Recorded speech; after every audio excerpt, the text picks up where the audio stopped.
our DG sir and Dr. Atik also as well as Mr. Chitin Chawla to join. So just wait for another, I think 5 minutes of time. Then we will again initiate with these. Please, thank you. Thank you.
Online.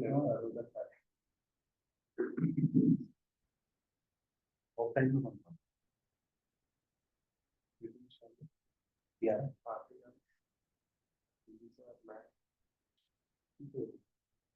The group all we are.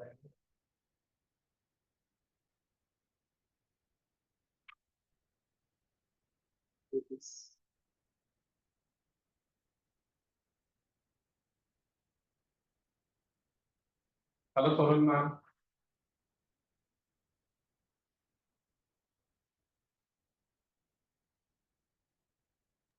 Hello, Pallavi. Hello, Pallavi ma'am. Morning. You have to unmute yourself. Let me unmute. Yeah. Hi. Morning, sir. Morning. How are you? Glad to be on your platform. Thank you so much, ma'am. It's our pleasure always. Looking forward to the session. Yes. Hi, Pooja. Hi, Deepak. How are you? Good morning, everyone. Yes. Yeah. Good morning, ma'am. Morning, Pooja. Okay. Hi, good morning, Deepak.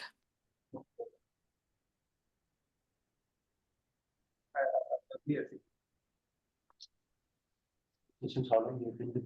Morning, Sonal ma'am.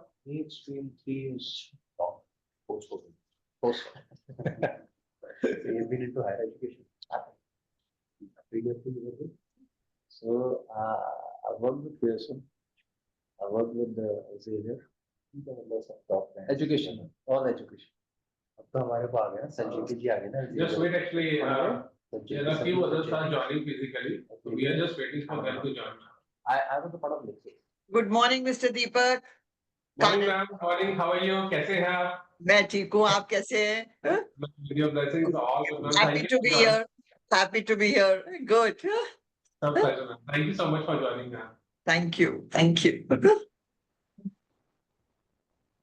I think we just wait for another 2-3 minutes to start the meeting.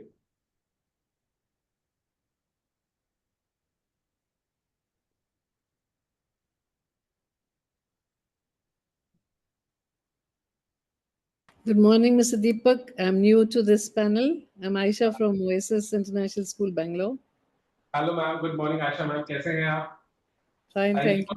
On a short time duration में आपने Yeah, join yeah, किया. very short notice. Yeah, I rescheduled some meetings to join. Thank you so much, ma'am, for accepting our Honored to be here. Thank you. It's a pleasure, ma'am. Thank तो आरती ma'am के पास अभी जान आ रही है. She is on the way, so she will be as reaching soon in another 2-3 minutes, ma'am. Yeah, sure. no worries ji. morning Aisha how are you Hi, I think we've met. yes Kanan Yeah. So I think we met in Bangalore. no we met online on a Okay, virtual okay. Yeah. Yeah. I think, We can have a quick introduction. Maybe we'll know each other right better. And yeah, it will be I easier haven't for met us to you connect Kalli later. ma'am Hi, ma'am. I'm Kanan Okay. I'm Aisha, and I'm Pallavi. I'm the principal at Delhi Public School, Rajnagar Extension, Ghaziabad. oh you are in Rajnagar Yes, Rajnagar Extension, ma'am, at Ghaziabad. Yes. okay good Yes. And my senior academic coordinator, Ms. Pooja Kohati, is also there. Pooja, if you can introduce yourself, please. so Sure, you ma'am. are with Mr. Agarwal huh Sorry, no, this is ma'am, Mrs. Bansal. Acha. Mr. Sunil Agarwal, Mr. Mr. Sunil Bansal, Agarwal is the okay. owner of DPS Rajnagar, and this is the sister concern of DPS Indirapuram, owner Mrs. Bansal. Yeah. EPS Rajnagar I started Okay, yes, that's the owner This is is Mr. Sunil Sunil Agarwal. Agarwal. Yes, correct. You're correct in that. Yeah. Yes. Right. Hi, ma'am. Good morning. I'm Pooja Kohati, the Senior Academic Coordinator of TPS RN Extension. Nice Good meeting you, morning. Pooja. God Same bless here, you. ma'am. Thank you so nice much. meeting you. Thank you so much, Aisha, ma'am. Next 2-3 minutes में आ रही है only.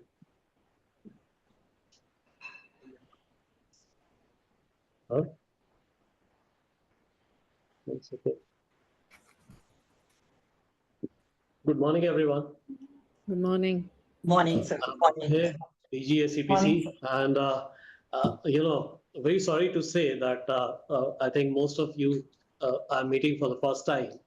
Though we are in the services of education for many years, so it's a good opportunity to connect and strengthen the beginning what we visualize today through the course of discussion, and we definitely look forward to working together. And thanks to Deepak that he has managed to bring everyone so distinguished in their field. So I'm looking forward to more, ideas. I don't have any right now. I'm being, a kind of blank slate. So whatever you want to write about the school education, I think we will be ready to implement and go ahead. An honor, sir. It's our pleasure and honor, sir, to be part of such distinguished forum. Thank you so much for the opportunity. It really means a lot. Voicing Thank from you. everybody's side. Thank you. Yeah, let's put our heads together for the future of education in India. Yes, it's very important. Absolutely. Sometimes what happens when we talk about internationalization, we normally focus on higher education, but we miss out that there are steps below.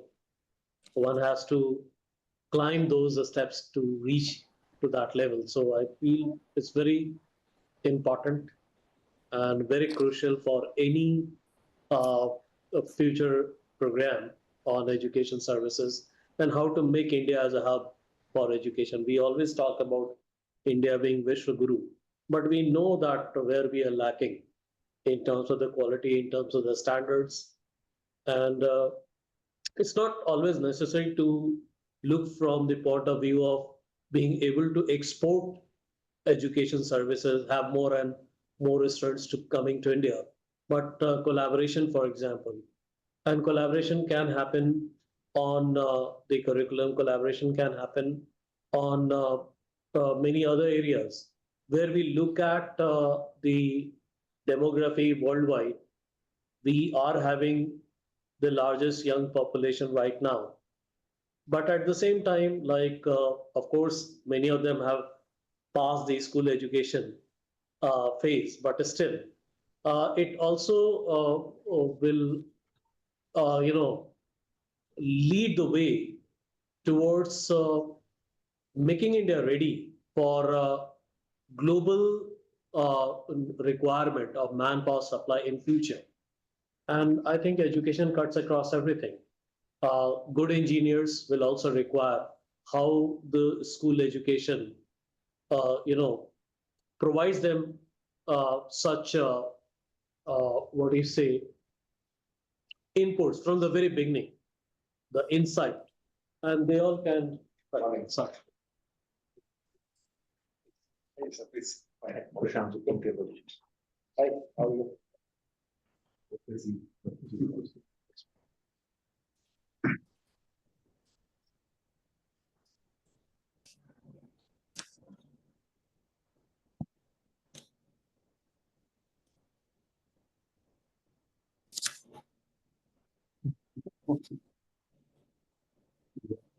Let's see, maybe we guys.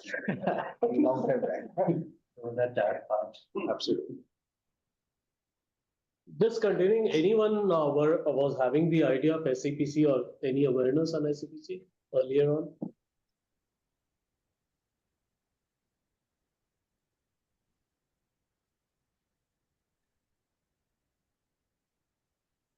I knew about it because of Deepak. From Deepak, no, prior to him. Where do you know? Because we got established in 2006. Education has been one of the service area mandated. And somehow I think like those connect were not there. Although we had about 200 educational institutes, but more so in the higher education space. They have been associated with us as member, and in some of the activities what we have done internationally. On the school side, barring few, I don't know much where they're associated.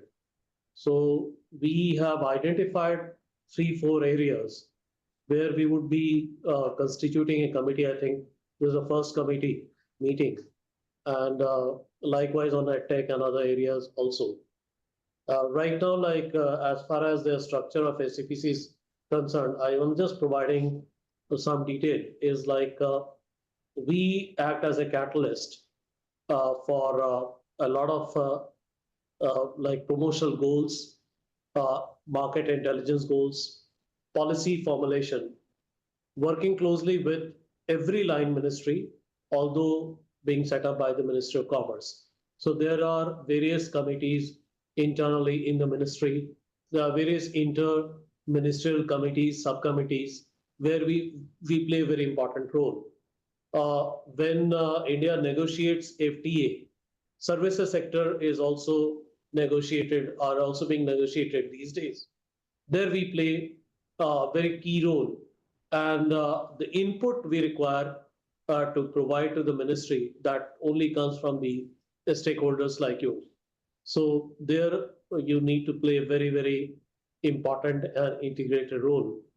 Besides that, like we also act as a platform for disbursement of any incentive which any ministry might provide.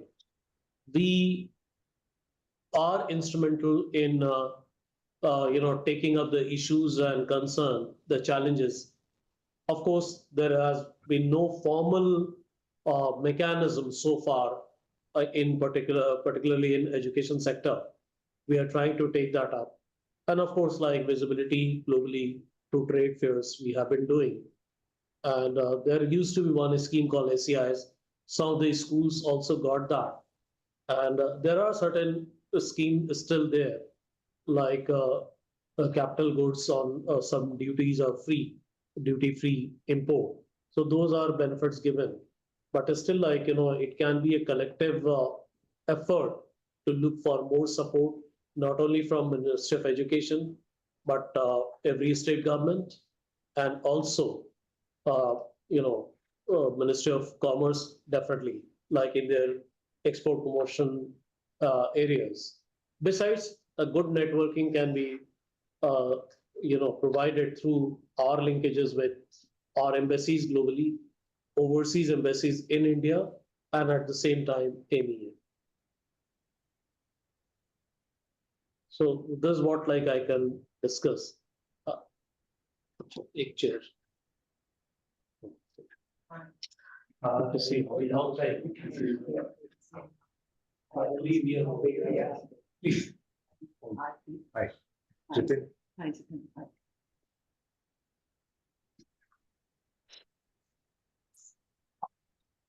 I have an immediate question to make.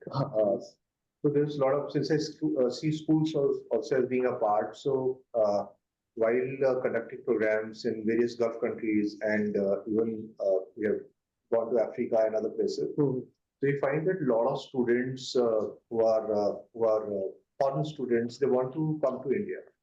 So even a couple of DPSs for a number of years they've had, like I remember I've been doing DPS Bhatinda for quite some time.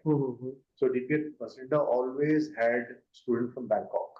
Okay. Same with DPS Sonipat also. So residential schools with a large campus, so they had, but I think it can be because a lot of other schools might not even have thought like that. Like when first time I visited DPS Bhatinda, which is, I don't know, 17 years back.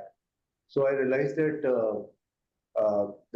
it was a shocker for me that students from Korea, and that too, they're not in Delhi or nearby Delhi or Mumbai or any other place, but they are at Bhatinda. The tier 2 cities and even tier 3 cities. And it was amazing. And not only like not 1, 2, but I think at that time they had a cohort of about 14 students across classes. Okay. So this is something which because if I look at Thailand also, so they have issues when it comes to senior education. When people come in 9th, 10th, 11th, 12th, if I'm a STEM student, India is far higher than others. Also, I think we're doing some work with CBSE. In fact, today is our third program. Last time we did with CBSE for principals. So today it's for teachers of CBSE schools. So CBSE also has now an international board, and they're trying to expand. There's a new 25,000 square foot facility set up at Dubai. Dr. Ram is taking care of it. And they intend to expand CBSE International across. They are looking at people, they are looking for support from business people who are ready to invest. They are ready to kind of help and reach out and do intergovernmental or whatever things are needed. So I think a lot of action. Yes. Yeah. And I believe like some of the actions have already been mentioned by Deepak, but it's still like today, as I mentioned, it's a blank slate. And we have Dr. Aarti Khosla here. And she will take the lead in taking this discussion forward. So, Let us have.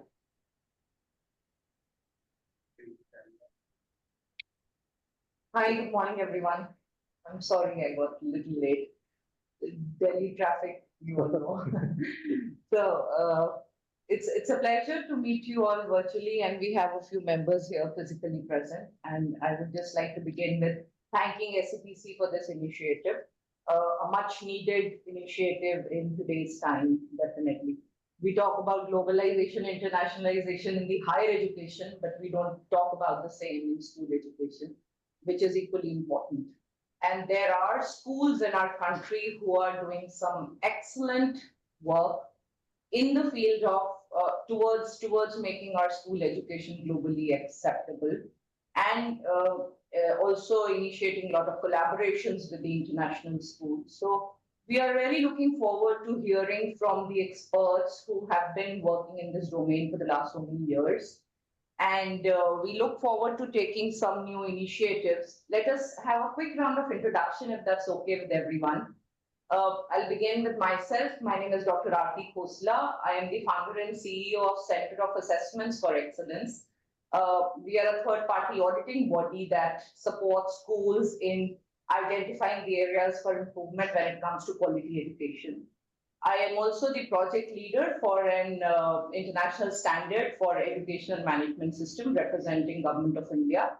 And for the last 26 years, this is what I've been doing: standardization, globalization, quality when it comes to education. And now currently I'm working on AI in education to a large extent with some international bodies. I would request the members who are present physically here first to introduce themselves, and then we move on to the ones who are virtually present. Thank you. Hi, good morning to everyone, and it is definitely a pleasure.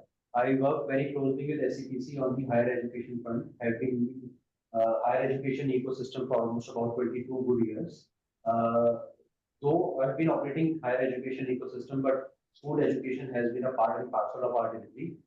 Sorry, my name is Siddharth Jain. I represent Global at Group, and we are into various kind of exhibitions and international conferences that we bring to India. And we also do Indian delegations across the globe, working very closely with higher education, now also streamlining our services towards the school education. So now that SEPC is going to have this formal working committee, so happy to contribute with whatever little bit of experience we have gained in the last. Thank you so much, Siddharth. Yes. Hi, this is Prashant representing Cambridge here, Cambridge University Present Assessment. We work very closely both in the space of higher education and the school education, and work more on the lines of capacity building. Thank you. I have already mentioned about myself. DG, SEPC, Dr. Abhay Sinha. Hi everyone, I'm Jitin Chawla. I am a career counselor. I run a career counseling organization with 34 people. We work with top schools in India and Gulf region. We help them with career counseling. We run career resource centers. We do aptitude testing, career counseling. And on the retail side, we help students very detailed profile building and applications in India and abroad. Thank you. Deepakji. Good morning, everyone. Myself, Deepak Chawla. Looking after the education vertical in Delhi. Thank you. Thank you so much. Let's begin with the online participants one by one. Can we begin with Dr. Niyati? Yes, namaskar everyone. This is Dr. Niyati Chitkara. I'm the Vice President for School Education at Chitkara. And I come from an organization where we're running 2 universities and 2 international schools.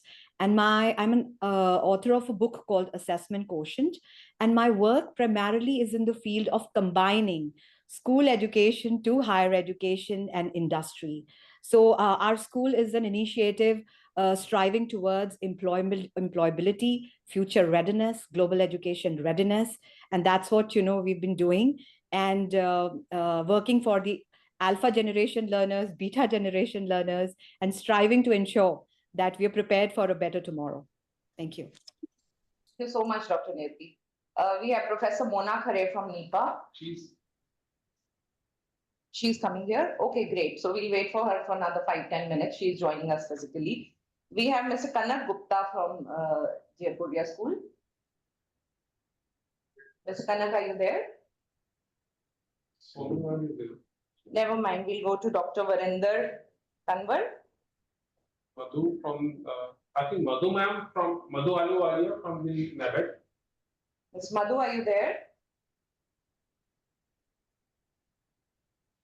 Can you open the list of participants in the site? We'll see who all are there on that screen. Dr. Ashok Pandey is there. Yeah, we move to Ms. Sonal Pinto. I'm going as per the list that's there in my hand, sorry. Hi, good afternoon, everyone. My name is Sonal Pinto, and I am the director at Ryan International Group of Schools. It's so nice to see all of you here.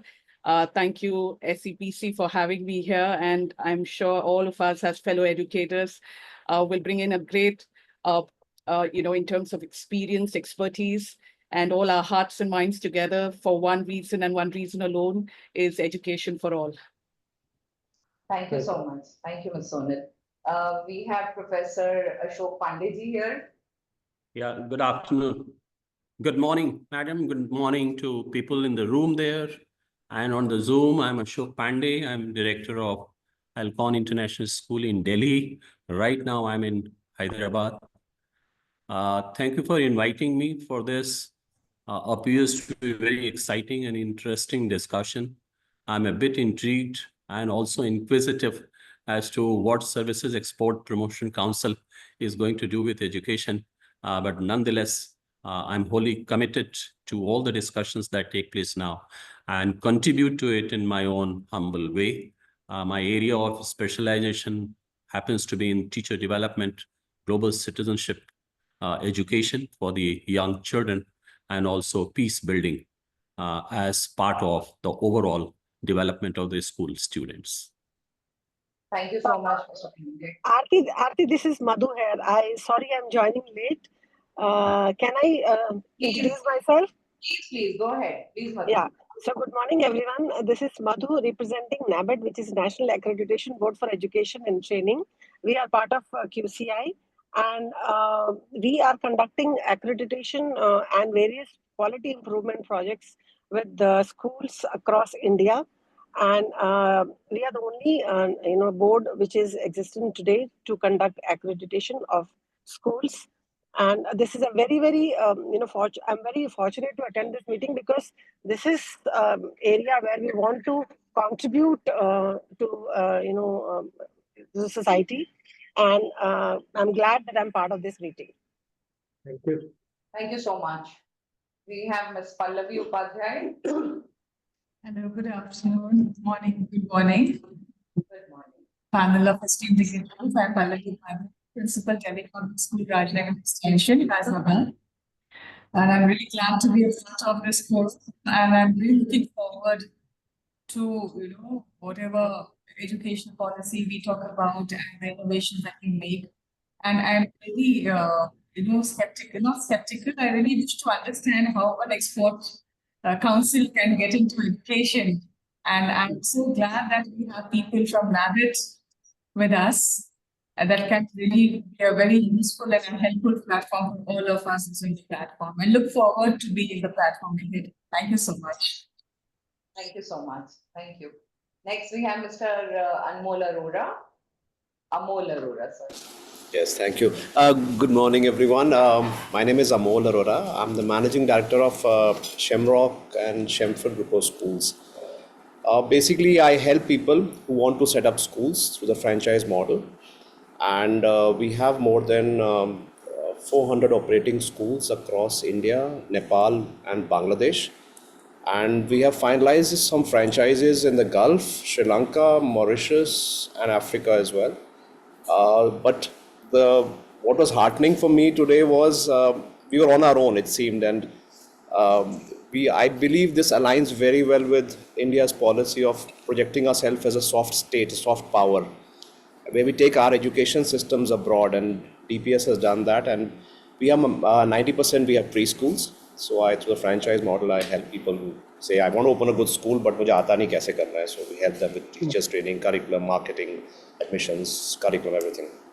So really happy and excited. And I think when Deepak announced this, that he's part of SEPC, for me, that was like, wow, this is going to get serious. Or I think it's a step towards even acknowledging the fact we are an industry or at all. Abhi tak to yehi samajh nahi aata ki hum hai kya hai. Do we because government and the private school sector have a kind of love-hate relationship with this guy. We need to be mature about it. We bring a lot to the table. It's a first step towards acknowledging this relationship where we can benefit each other. I think so right from taking my franchise services and as Mr. Jitin was talking about the students who come from abroad as well. So this will be a great step forward. I think in both ways, in inward and outward export of services. So looking really, really excited about this initiative. Deepak, thank you for joining SEPC for this. And I think this is what was required to, as which I'm but this is something I'm happy to be a part of this. Thank you. Thank you so much, Amolji. And at SEPC, we have been waiting for many, many years to have somebody who could take care of education verticals. So we are glad that Deepak is the glue who binds all of us. We always needed that bridge. I think that bridge was needed. I mean, who understands both sides, how things work with the government and how things work in the private sector, what are our pain areas, what do we bring to the table, how can we all benefit, and ultimately it's about the children as well of India and the economy of India as well. And I mean, I think this is a great initiative that we are being acknowledged, and the government says, okay, kya kar sakte hain aapke liye? And it's okay, what can we also do for the country as well? Both ways, I think this is excellent. And with the kind of experience that SEPC already has in a lot of other sectors, I'm sure in education we all get together add a lot of value. Yeah. Next, we move to Ms. Aisha. Ms. Aisha, are you there?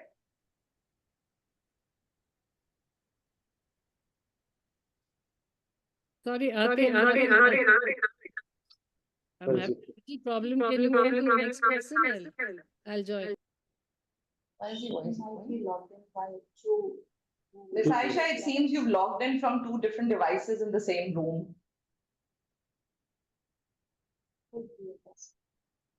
Okay, you can check that at your end. In the meanwhile, we move to Dr. Kanan Sood. Thank you, Dr. Aarti. A very good morning to everyone. And I think put together, we have more than 5 centuries of experience in that room and virtually. And it is heartening to know. And I think after having seen everyone, probably I am one of the age-wise the senior most. But, and I take the liberty to say all the best before I begin anything else, because this is something which I in my lifetime have been waiting. Oh, I've really been waiting for this. that's something like we should take note of it. Right. And waiting in the sense, sir, I'll tell you, I have worked in India across different schools, married to an army officer. So you know how it is. You move from one place to from army schools to rural schools. In a place like Chabua, which probably many people wouldn't have heard also, Kendriya Vidyalayas, and moved on to working in US schools, US college as an adjunct professor. And now for the last 20 years, I'm on the panel of 7 different governments to ensure what Madhu ma'am was just mentioning about accreditation. And I work with the Quality Council of India as well. So this is something, a background that I gave you for myself. And yes, when we talk of exporting services, just because we name ourselves international and global doesn't mean we are at that level. We really need to get to the grassroots to do some introspection and then move forward. And that is something probably SEPC knows, and that is why we've got together here today. That's all. All the best to each one of you. And look forward to really, really some very positive outcomes. Thank you. Thank you, Dr. Sood. I'm ready now, Aarti. Can I introduce myself? Yes, please. I'm Ms. sorry, Aisha. I got a call in the middle and I got shut off. That's why. Yeah, I'm Aisha Masood from Oasis International School, Bangalore. And we have a one-of-a-kind school which offers affordable international education. We follow the IGCSE curriculum. And we are here to build responsive and global citizens for nation building. And I firmly believe that in the education sector, we have to grow bottoms up rather than top down. And everybody's best practices and contributions help in making a module which would, become a best practice for the nation as a whole, and also to export it to other nations. We can export our best practices to other nations. And I'm sure people looking at India and what it is today are going to welcome us with open hands. Thank you so much, Ms. Aisha, and very rightly said. Can we move to Ms. Pooja? Hi, good morning, everyone. I'm Pooja Kumati. I'm the Senior Academic Coordinator from DPSRN Extension. I'm also serving as a PGT Commerce. And in addition to this, I am also involved in the career counseling. So basically, I'm looking forward to share all the cultural exchange and counseling initiatives that we have been taking from last so many years. And I agree to what Ms. Case ma'am has just mentioned.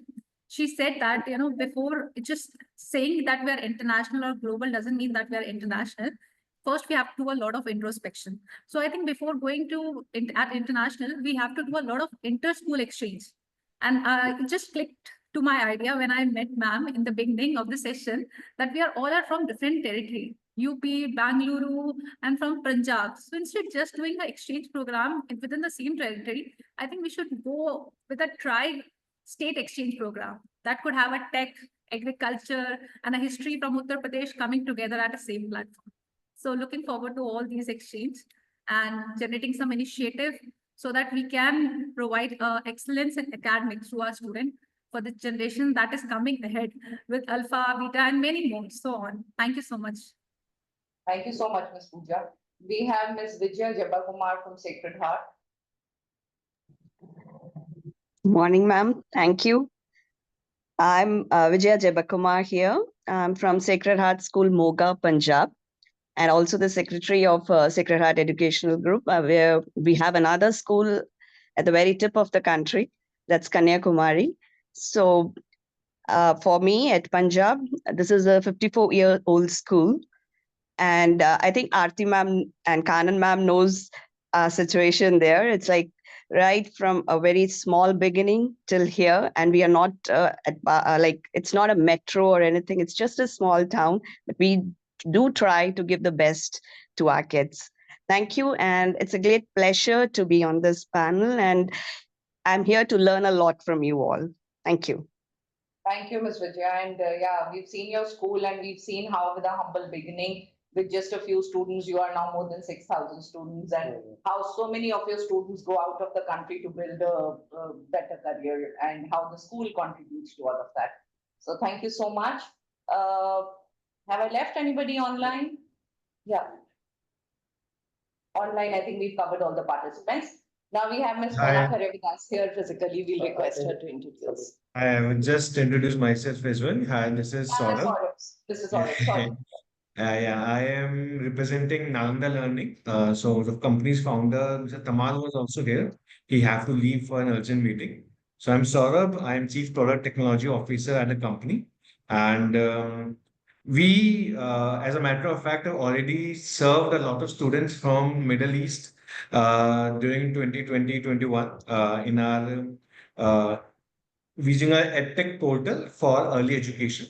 So service export is something which we already have done. We would love to understand more exactly how we can go beyond now. And especially in EdTech, there are a lot of requirements coming in from Europe, from US, interested in specific areas where we can definitely work. So would love to work with SEPC to understand what can be done more about. Saurabh, what's the name of the organization? It says Nalanda Learning Systems Private Limited. Okay. Yeah. Thank you, Saurabh. Thanks a lot. A very Yes, good please. morning, everyone. I'm extremely sorry for getting a little late to join. I had to go to office for some work. I'm Dr. Mona Khare, and I represent the government here. And I can see that there are a lot of people, diverse group of stakeholders, and I look forward to this kind of a platform. Because in the government, we barely get a chance to meet people from various kinds of backgrounds, from not just in a particular city or a region, but from various parts of the country. I'm extremely glad that the Ministry of Commerce and the Ministry of Education have come together to look at this whole idea of how to take the school education sector forward, not just in the country, but also internationally. So I'm extremely glad. Thank you, Deepak, for inviting me over here. As far as my own background is concerned, I'm currently the director of the UGC Malviya Mission Teacher Training Center at NIPA, the National Institute of Educational Planning and Administration, Ministry of Education here. And I also head the Department of Educational Finance. So a lot of things that are associated with funding and financing when we talk about services exports, particularly in the context of education, is also an area very close to my heart and a great concern to everyone. So I'm really excited and look forward to what Thank you for coming. For us also, this is the first meeting for the schools. And we have got so many dimensions here, which I, through the introductory messages, I could figure it out. And I think we have a lot to do, and together, of course, collectively, and a lot to understand also the challenges and the scope for creating not only business opportunities, but also, how to sort out the issues and challenges, which will be dynamic and will continue to be posing a bit of issues every time. But how do we address, and the support system? So it's time that we create an institutional framework. This is the beginning. I think let's go ahead on the points what you have. Sure. So we tried to prepare a brief presentation so that we have a flow and a focused discussion, and we know what we are trying to do here. As we all are aware, there are several organizations that are already working in different domains when it comes to school education. We have EdTech, we have policymakers, we of course have, process developers, we have educators, we have all types of stakeholders in this segment. So what these stakeholders can bring to the table and how well we can create, as Dr. Abhay has already said, let us try and create some kind of a framework where we can make our school education exportable. So let us see what we can discuss today. Deepak ji, can we go to the next slide? So as per the agenda, I'm sorry, since I was late, I would like to ask if we have already shared about SEPC's vision and... Briefly, I have touched upon. So as we go along, yeah. Okay, so in the next slide, I'll request Abhayji to briefly touch upon the vision, what SEPC has. As we all know, SEPC was established by Ministry of Commerce and Industry, and it's the apex body to promote export of services. They're already working in various other sectors, and now education has become a focus area. And we all know for government itself, education has become a focus area. In fact, a couple of years ago, government had identified 12 champion sectors, and education is one of them. And a lot of policy making is currently being done. And with the NEP 2020, a lot of initiatives are being tried to map with the NEP focus. Next, we can talk about the next one. Yeah, would you like to talk about SEPC's mandate and what they're trying to do? In fact, if we look at this slide before, that actually defines our mandate in terms of policy advocacy, global promotion, capacity building. We have redefined it in 4 ways, like market information, which definitely comes from the stakeholder. And of course, like whatever we can gather from various networks, like various chambers of commerce globally, our own Ministry of External Affairs, and some of the secondary data sources. That's one. Second is capacity building, which is mentioned here. And during the introductory course, also it has been mentioned. So we call it export development, export promotion, participating in various exhibitions globally. For higher education, we have been participating in events like JTEX. We are going there. And we are also looking forward to understand from you where for school education, what are such opportunities globally, where in any schools and institutions related to this section or this level of education can be showcased internationally. That's one. And the last but not the least is how do we play a role in policy advocacy, not only providing the facilitation in India or taking care of all issues and concern, but also cross-border policy formulation, where a lot of impact can be made through stakeholders consulting and providing the necessary inputs to various ministries and various policymakers in India, as well as when they are negotiating the same with their counterparts in other countries. So that's how our role is defined, which is common to most of the sectors. But at the same time, specifically, we are looking at 6 areas mainly right now: professional services, education, healthcare, entertainment sector is also there. A lot of skilling, which prevails through every sector that we are looking at, skilling and training part. We have signed MOU with NSDC. We also work very closely with BIS on standards. In fact, yesterday I had a very detailed meeting because BIS has various subcommittees, and we were looking forward to have the industry participation in those subcommittees. Because when we participate, we are not fully aware of the standards required or the kind of discussion happens. So if somebody from your end can represent in that panel, it will be good. That will create a much better bandwidth with BIS when they are actually formulating a lot of standards. ISO standards are already there. I believe it's a case of adopting to some and redefining some of the standards. So I believe you're the best person to talk about it. So that's our goal for this particular school education segment. Yeah, please. Thank you. And as Abhijit has said, it will be a pleasure to have some of you who can represent SEPC at the Bureau of Indian Standards. And as he's mentioned about the ISO standards for education and learning services, a lot of those international standards have already been adopted by the Government of India through BIS. And then BIS itself is also working on developing a lot of national standards. For example, recently a standard on campus facilities is being done, which is soon going to be published. Another standard for coaching services has already been published, which the government is also trying to adopt, because we all understand how many challenges in the coaching industry we are all facing, not just us as educators, but also the other stakeholders like parents and students. Every day we get to hear so many different types of cases. So these are the standards that we are trying to develop at Bureau of Indian Standards. And I am the convener in a couple of committees. And for the last almost 15, 20 years, we are trying to work in this area. So it'd be nice to have you all there. And with that, SEPC can have a good representation also in BIS. Next, can we go? I also feel that education policy, so somehow, and having worked on specific projects with the previous government and the current government, we are planning to. So I feel there can be a lot of contributions. So I see little communication from the practitioners, like people who are running the schools, and say a typical civil servant who's sitting there and taking decisions.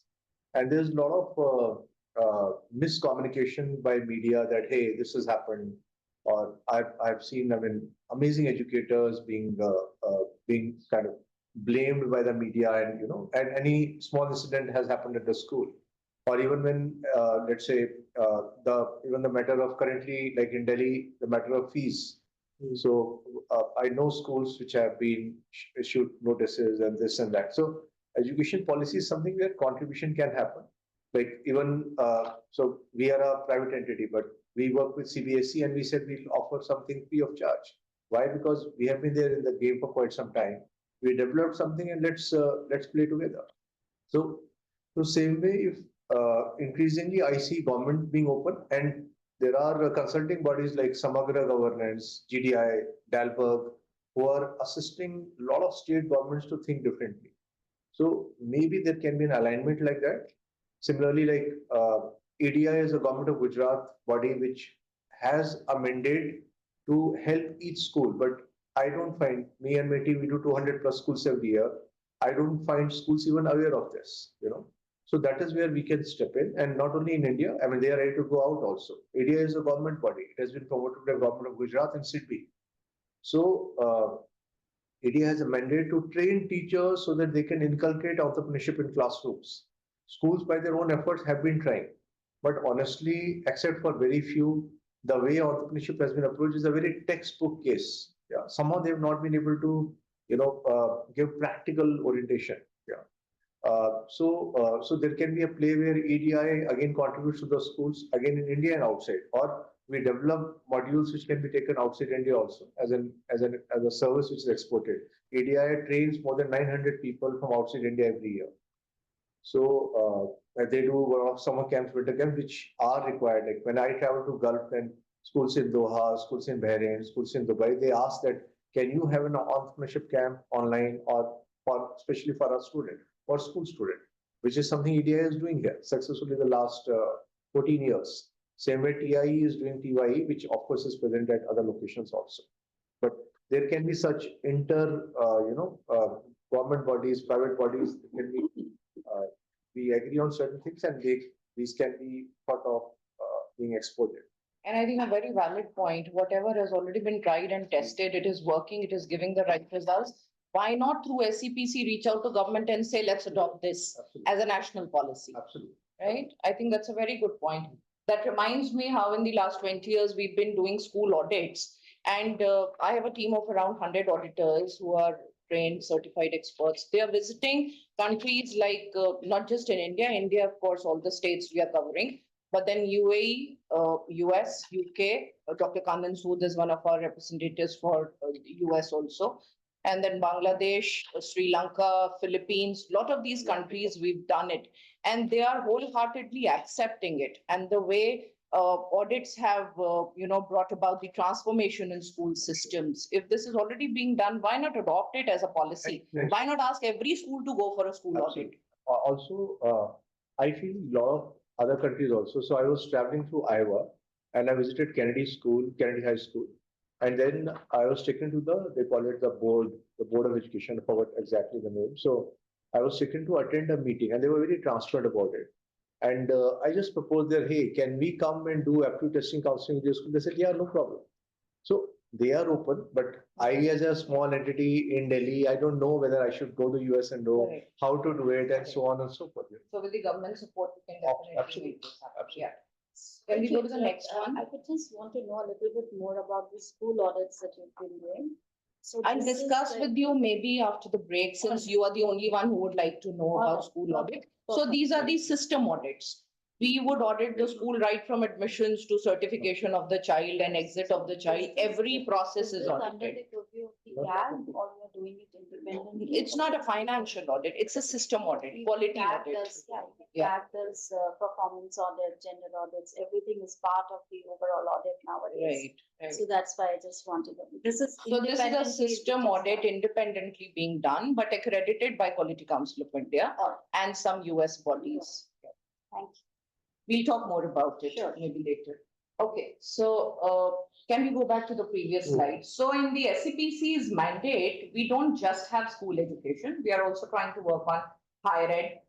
Very recently, just last month, we all had a national conclave on AI in education in Kerala, and which was a huge success, attended by hundreds of representatives from higher education. So we are trying to work in that area as well. And then we have vocational education and training, EdTech solutions, of course. We are looking at international collaborations between schools when it comes to school education, and of course, regulatory and policy inputs. The next one, please. So now why SEPC is trying to focus on school education after all these years and after being very successful in the industry and the other service sectors? Of course, because this is a huge industry, very huge, with over 286 million students in our country itself. And we all understand that school education is the backbone of any nation, and it has a very, very significant role in the human capital development. We also see a lot of global potential, because the kind of best practices that we have here in our country, we can take these to a lot of other countries, and vice versa, of course. We can bring all that knowledge here back to our country. I was just discussing with somebody, and this person mentioned that in the southern part of our country, even today, after thousands of years, even today, when a child at the age of, say, 1 year starts speaking vowels, there is a huge celebration that takes place. People celebrate it. So that's how we take education. I think this kind of cultural heritage we don't get to see in many other countries. Also, I think the schools have done so well. I mean, I send students to the top universities and all across the world, and I personally also travel. So there's this thing in career counselors meets where when we go to Europe or US and CDA. So everyone says Indian students, amazing. They are very good at hard work. They are ready to hard take work. They are they think mathematically. The maths portion is strong. So thanks to, and they speak well in English. So a lot of countries have a difficulty because they can't speak. They can't communicate in English.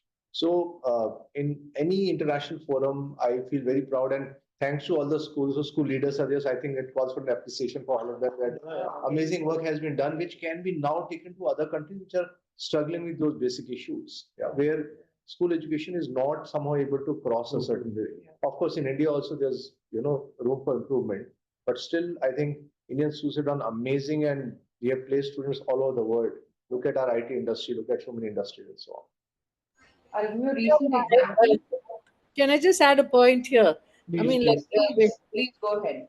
Yeah, I just feel the only thing lacking. See, we are our children. We are doling out like millions every year by way of education and degrees.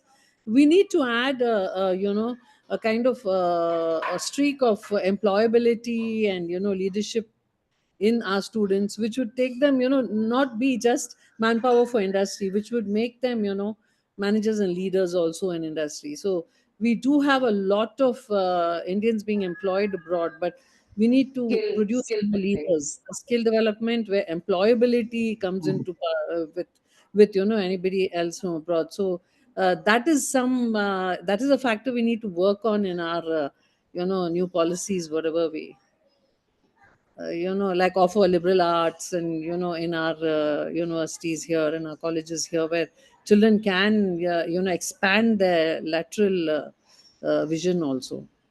I think that's a very good idea. And now in higher education, with liberal education becoming very pertinent, also the schools have to look at this, because our children going from a CBSE school or an ICSE school or a state board school going to a liberal education, higher education institutions feels little lost, because they have not been grilled to that extent wherein they can think, and the right kind of skill building has already happened. No, because we notice that in our curricula of here, our local curricula, it all depends on the assessment pattern. Over here, we assess for memory rather than comprehension and application. Yeah. So what we need, if we change our assessment pattern, then we can work backward in lesson planning. No, Like absolutely. You see, a thought came across when we look at school education, and we all have been through that education, as you mentioned, more for the memory, like whatever you write in the exam, it's all in the memory. And when we talk about employability, we always focus on, the industry institute bridge or the gap at the higher education level. There we talk about a lot of gaps emerging. Exactly. I think that's too late in the day. If Yes, somebody exactly. is, groomed from the very beginning with that employability quotient also in mind, I think more leaders, better leaders, and employability factor will also be taken care of. So it's a very valid point. Like we need to change that entire approach. Yeah, only by changing our assessment pattern. Only when assessment pattern changes, we can change it. Exactly. Yes. Here, just to add on, we at DPSRN Extension, we offer one very good practice in the higher secondary education, and that is called as a shadow to an entrepreneur, where all the learners for a day, they go to the hawkers, they go to the peddlers. Instead of going to the multinational company or the top-notch company, they go and visit the hawkers and the peddler, and they spend 5 to 6 hours with them. And after spending 5 to 6 hours, they get the real world experience that how to run a day-to-day business, how to interact with the customers who are meeting the hawkers and paddlers and negotiating at such a level. And when this same customer go to the big companies or the brand, they don't negotiate. So these skills, why we are building these skills, as Chitin sir has correctly mentioned, sir, that profile building is something that every university is looking at. And they're not just looking on the profile which is being built from grade 11th or 12th. It should be built from grade 6th onward, with all educational practices coming from the school end. And that's how, that the gap would be able to be bridged.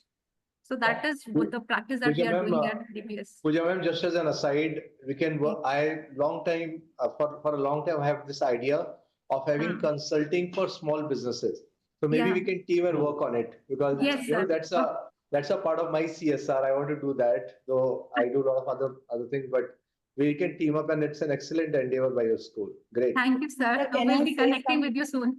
Thank you, sir. I'll just inform that we made a mention of this skill building, employability, leadership skills, entrepreneurship skills to be done at the school level. So we can together see how well we can work on this. In fact, some of the success stories that you all have in your school, and we'll see how we can further go about it. We'll come to you, Dr. Nidhi.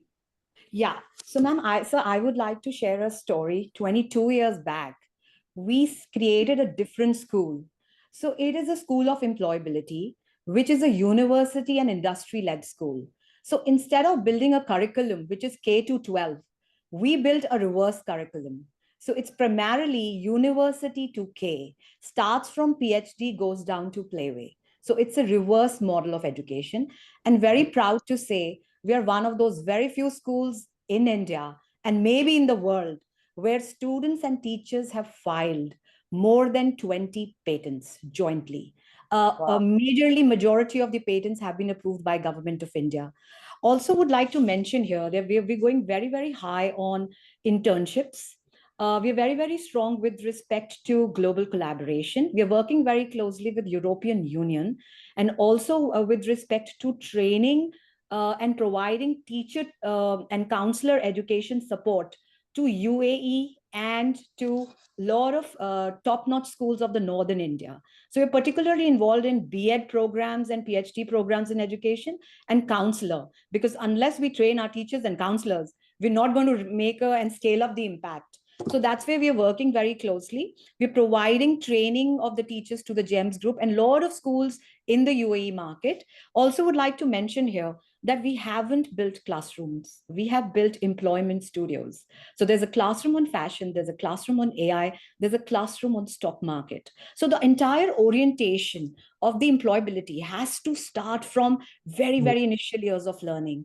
And also would like to mention here that with these employment studios, our report cards are very different. So it is employment readiness meter, higher education readiness meter, global education readiness meter, SDG meter, and NEP meter. So that's our report card. So these are a lot of yeah, so there are a lot of areas where we're working, but primarily we want to build a very strong digital portfolio. And CBSE really helps us a lot in this endeavor because we're working very closely with Ministry of Education. They help us do a lot of career immersions, career exposure visits. Also, every year we have a lot of, because Chitkara has a collaboration with more than 250 universities across the globe. So we have all the professors coming from 70 to 80 nations, coming and staying with us for a month and teaching our students, doing credit programs. It's all certification based. So 6th onwards, we start creating career trajectory of every learner.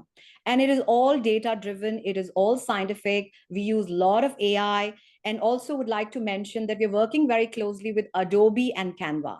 So this is the overview about our initiatives otherwise, and a lot of faculty exchange and career student exchange programs. So this is something, you know, we're working very closely with Government School of Italy because the time zones really match well. And so the Italian students come and they, study in our school, and then our students go and study in a lot of government and private schools of Italy. We also have worked with European Union on 2 projects, sir. One is CLIL, which is with the top-notch universities of the country, both north, south, east, west, and a lot of universities in Italy, Spain, and different parts of Europe.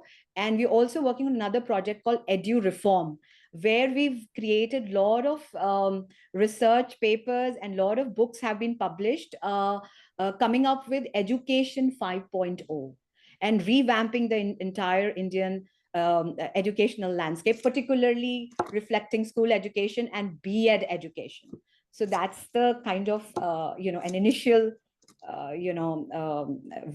discussion, that I could voice the work that we're doing at Chitkara. So maybe it could fit into your framework, and, would love to share more, as and when needed. Thank you, sir. Thank you, ma'am. Sure, Dr. Nidhi, and thank you very much for sharing. This sounds so good, and we can really see how much value you must already be adding. Also, ma'am, just to add, we are also very proud to say that we are one Quality Council of India, NEBIT accredited school. It has all happened under their guidance. They've accredited us, they've supported us. Madhu, ma'am, thank you so much. You have a great vision. Your team is phenomenal. Thank you so much for what you've done for us. Thank you. Thank you, Nidhi. Thank you so much. Anyone else at this stage, would you like to add something? Yeah, just please. Ms. Mona would like to say something. Because we are all talking about skill building, and so it's not just work-based skills that we are looking at. And as you very rightly pointed out, there's so many generic skills, the basic attitude and aptitude of the children that take them a long way towards any kind of work that they would like to do in future. So the government per se has come out with a multi-activity guideline a booklet which is known as the Panch Pran guidelines by the Ministry of Education for PM Shri school principals.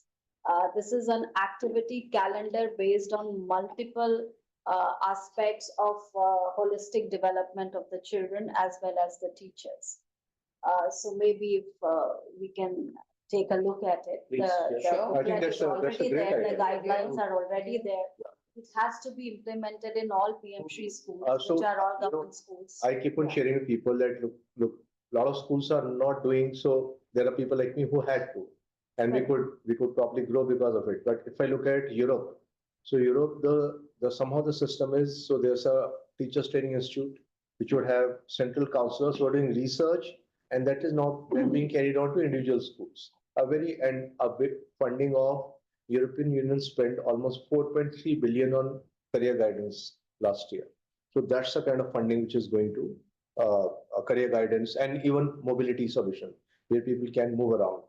So, so like as an organization, we strongly focus on profile building. I am amazed by the way parents reach out to us, and you'll be surprised, but typically it is school owners who come earliest because they are most alive to the situation. They are more sensitized to it. So I would say typically to people that, hey, let's start off in 9th grade onwards, profile building. So I have students, but now I have students of 8th class also. I informally helped a school owner's son who's in 6th grade, So there are initiatives internationally. There's a Y Combinator supported venture called outschool.com. Outschool has at any time 1 lakh plus courses. Excellent for children right from 2nd grade onwards. We could even as a body, we could force some time with them.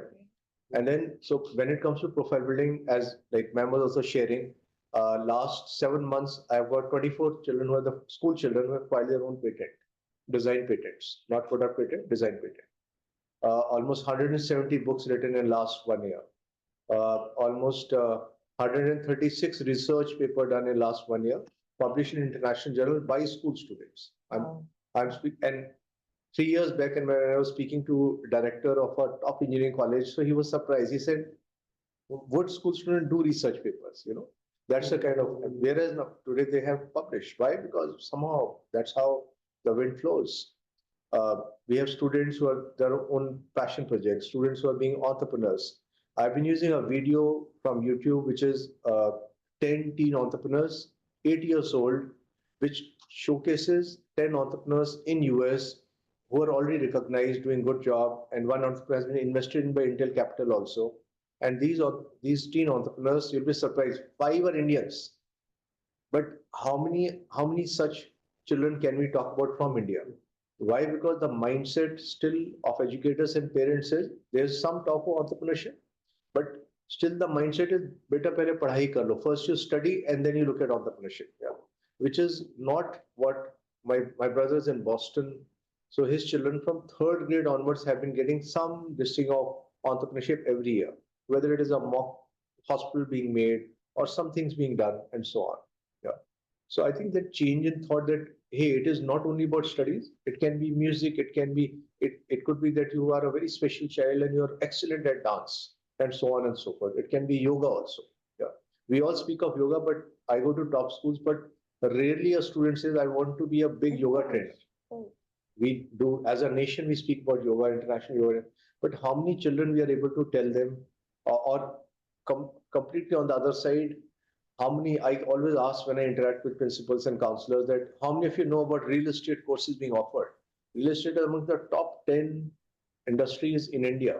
Yeah, and I have a lot of students who have done engineering MBA from top schools, but they are in Godrej properties or Birla estates. But how many of educators know and talk about real estate management? Why do we have a age-old this thing of real estate means property dealing? No, I mean, real estate is so big. Gunjan, DPS Sakipuram, topper, currently working with Birla Estates. He's done BTech from DTU, top institution, MBA from MDI, started with Godrej Properties, and now is with Birla Estates. So, good job. Why not? So skill building right from the beginning. Right from the beginning. Right so I really appreciate some schools who are doing it. Yeah. So, but then it can be taken to other schools in India and also outside India as we plan on. Also, I feel at the heart of all of this, what is very critical is teacher education. If we are trying to build these kind of curriculums and there are no experts who can implement this curriculum, then we are nowhere. So, Aarti ma'am, may I? Yeah, Dr. Sood, please go ahead. Thank you, sir, for saying that. You gave an example from Boston of your family. In fact, I wrote it in the chat when Aisha ma'am was talking that we need to develop the appropriate research skills right from the beginning. Absolutely. And that is where our country is lacking. If you heard, I think it was just 4 days back or 5 days back, a discussion on Republic TV, how many of us are innovative. That is where our education system stands with a question mark. We are teaching to test. We are not teaching for a test. That is the difference. So that is something we really need to look into ourselves. How much are we making them as independent learners? Aisha ma'am said our curriculum is like that, right? So, but then that is the expectation. Our parents want it that way. The question now, you said a yoga expert. I'm saying how many of the teachers in any school want their own children to be a teacher? Absolutely. Very, absolutely. Very. Or even children choosing How teaching. many of us sitting here want our children to be teachers? I'm sorry. I mean, I'm very passionate about it. And that is where teacher training comes. That is where the mindsets need to change. And that is, yes, I agree. There may not be much money for that. But then this is something like the healthcare industry. That is where passion comes in. Ma'am, just to butt in, there is money today. I have YouTubers. It's not so bad. Yes, it's not so bad. Teachers who are YouTubers. Can I add here what Kanan Sood ma'am is saying? Yes, Madhu ma'am. What I see on the screen is the first point is promote India as a global education hub. Right. This is a very valid point. What in healthcare, it is right now a mandate. It Because is. there, the focus point is that, they have to promote this. And at QCI, since we look at NABET, we look after the education of every, like K-12, primary, medical, healthcare, or higher education. So the mandate or the responsibility has been given to QC, NABET to conduct a quality quality education rating for all medical colleges, whether pharmacy, nursing, or medical colleges, or homeopathy or Ayurveda. So all of these colleges are getting rated in terms of how they are doing colleges are doing in the education domain. I mean, how the delivery of education is happening. I think it is a time, we should do Madhu something ma'am, sort of sorry for the also. interruption. CBSE started rating and there was a big hue and cry over it. But You remember? Yeah, even if it's not rating, ma'am, Kanan ma'am, we have to do something. We have to handhold. There are schools in pockets in urban areas or rural areas. They're doing good job. But there is nobody who can tell them that these are your gaps or these are your strengths. So somebody Madhu ma'am, have to build them a gap. here comes in the reverse engineering. We need to train our teachers. We need to certify our teachers. Absolutely right. Every 3 years at least. Every 3 years at least. I completely agree that teacher certification should be. Sorry to interrupt. I have a question here. Yes, sir. I was just looking slightly different, not on the issue. When we talk about teachers training and everything, so I also go through and I have seen a lot of teachers coming out of doing B.Ed and other things and how they are able to teach. Just one more dimension, as I believe most of us here are from the private sector. Then there is a large number of schools in the government sector, government run schools. So the same thing would be happening over there. I think they are more in need. So how do we bridge this gap as well? Because can there be a model where private institution as well as government institution? Very nice, because very they nice. cater to a large number of students in the rural areas. How do we? So Just hit the right. I think that task needs to be bridged. We at Cambridge have done one of the things on these lines. In the recent past, we have trained and certified 12,000 teachers from Andhra Pradesh, from the municipal schools. This is what we said, we work in capacity building. So we understand, those 12,000 teachers means we are impacting lives of lakhs of students.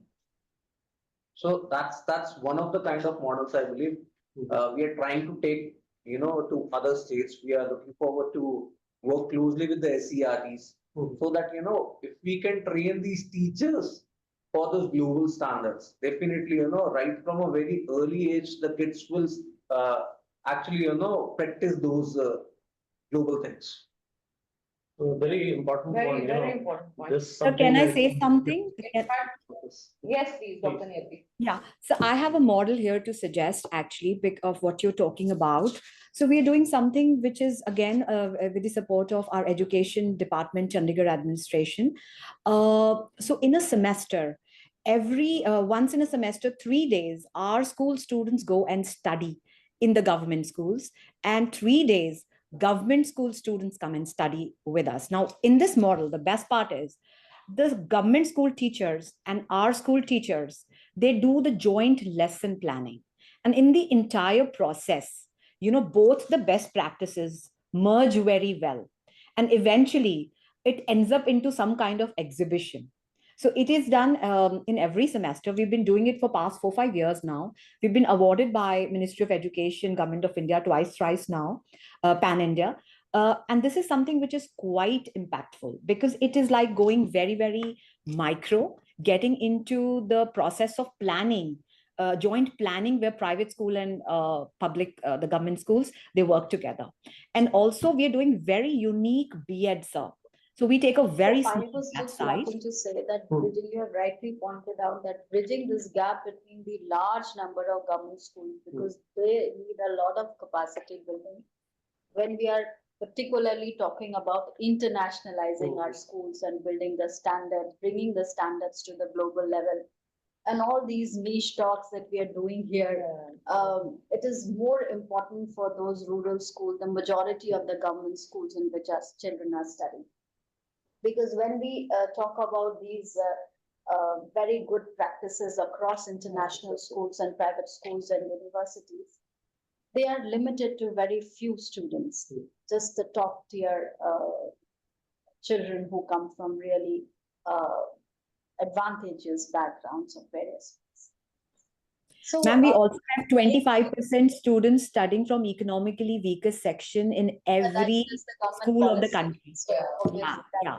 So we've got a very heterogeneous population now. I think every school and, there's a lot of diversity. So now we cannot say that, schools are just catering to one community or one set of, background, but it is now quite diverse. And also we're catering to a lot of states now. So that also makes us very. I think with all these points that we have here, can I just finish? Because in our own institute, we have a Center for School Leadership, which is engaged in training of school principals.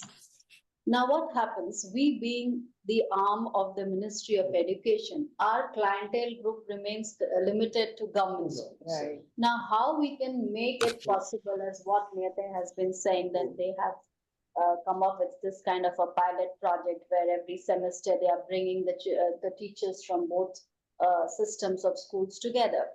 So is there a way that the SEPC can take this forward? Because there are good practices in the government. There are centers which are already existing and functioning in the government, like the Malviya Mission Teacher Training Centers across the country, about 123 of them. NIPA is one of them. I'm heading that center. We are into training of teachers and faculty in the higher education sector, including the top leadership also in the administration as well as the teaching faculty. And this other Center for School Leadership, this is focused on school teachers and principals. So how can we leverage these advantages of already existing centers, maybe something in the private as well as I think when, and maybe the SEPC can take a lead in one immediate this thing is, see, there are a lot of bodies who are trying to do it with amazing amount of funding being available, like Azim Premji Foundation. They have run teacher training centers for so many years now. Similarly, I saw Melinda and Gates Foundation. Bill Gates Foundation. They were also funding, I would say, teachers training. So if there can be a play where, again, as I said earlier, somewhere all the stakeholders are not sitting together.